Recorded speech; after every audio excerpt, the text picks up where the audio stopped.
Hey everybody, Ed here with the Digital Digest, and today I wanted to share a quick unboxing and first look at the Logitech G13 Advanced Game Board.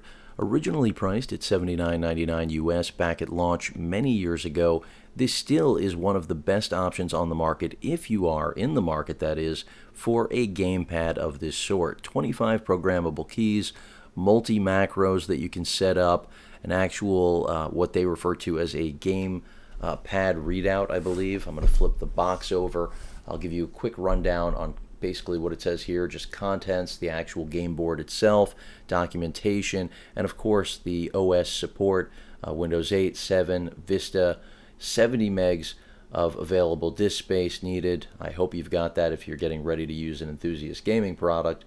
Of course, a USB port and internet connection for software updates, downloads, etc. In terms of the back of the box, a little bit more of the marketing.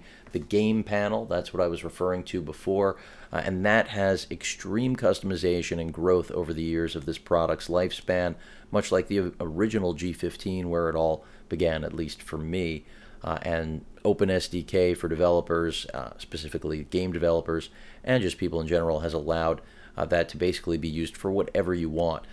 As you see right here, 25 programmable keys, an analog joystick, also programmable, and ergonomics to support long gaming without giving you any sort of fatigue, or at least I would say the least fatigue possible. So let's go ahead and take a look. There is the product itself. Logitech always doing this, giving you a look inside the box. It is magnetic and showing you that it is mechanical, essentially a transparency of the build. But let's get it out of the package. It does have a seal right here, so I'm going to go ahead and grab my scissor, and we will get this thing open. And the reason I'm sharing this with all of you, for those of you that are curious why we're looking at an older product like this, it's not just because I picked one up, it's also because it's a fantastic value. And this is one of, those things where a product that's old doesn't necessarily mean that it is bad or has lost its mojo, so to speak, because the only comparable product really out there, as I continue to miss this tab, is made by Razer, in my opinion, and is far more expensive than what you're looking at here from Logitech. And so even though, as I mentioned, we've got some age to deal with, that's really the least of this product's worries, in my opinion, because it's all about functionality, and something like this doesn't really go out of style.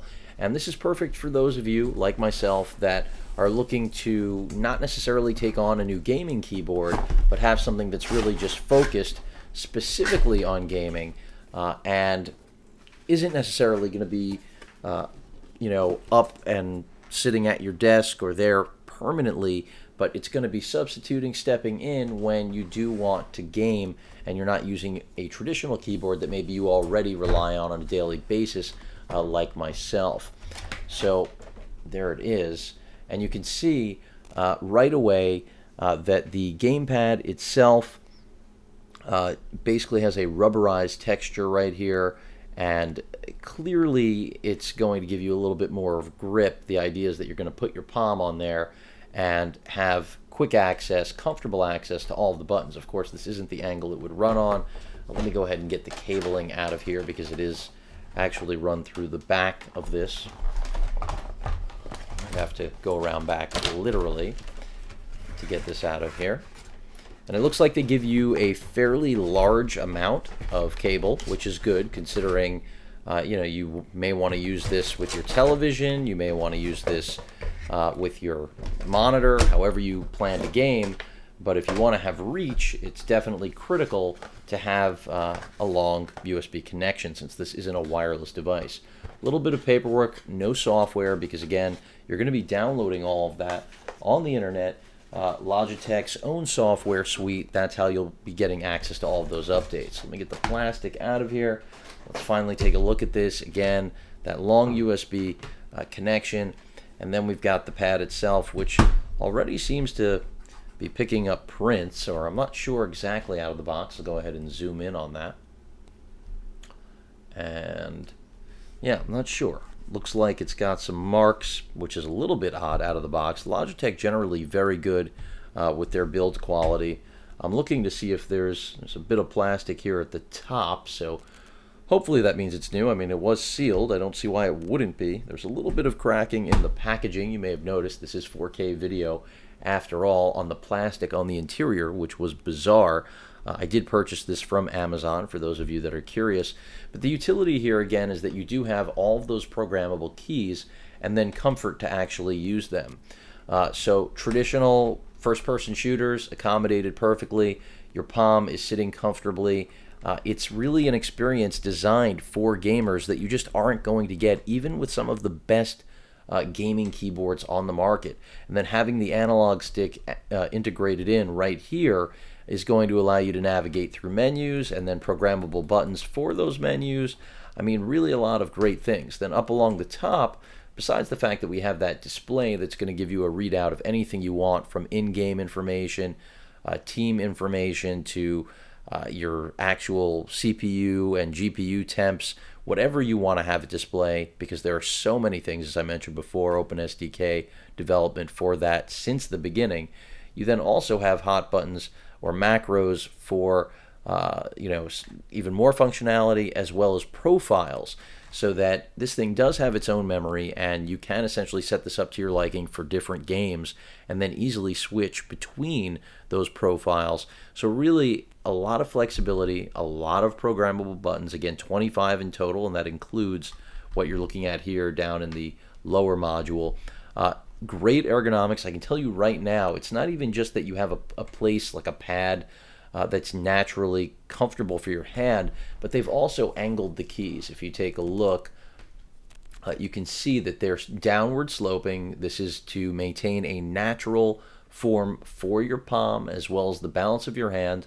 Let's eliminate that carpal and really allow you to game as long as you like without wondering if your fingers are going to make it to the next day. And this isn't even necessarily because you're gaming for extended periods. It's just a matter of actual comfort that you cannot get really from most gaming keyboards. And again, the only other solution is from Razer, far more expensive, and Logitech hasn't updated this for a reason. It's a great product. You can see a little bit of metal branding on the back. Again, a premium product at launch and still premium in my opinion. The rubber feet here, just like Logitech would have with any of their devices to keep it grounded. They don't want this moving around on you. And I'm excited to put it to use and see how well it really works. But you can see they do have those indentations on the G4, G10, G11, and G12 because those are your traditional first-person shooter, or I should just say movement keys, AWSD, for any game that you're going to be playing. So those are definitely highlighted in the mix. They're the center of attention, and then the rest is really up to you.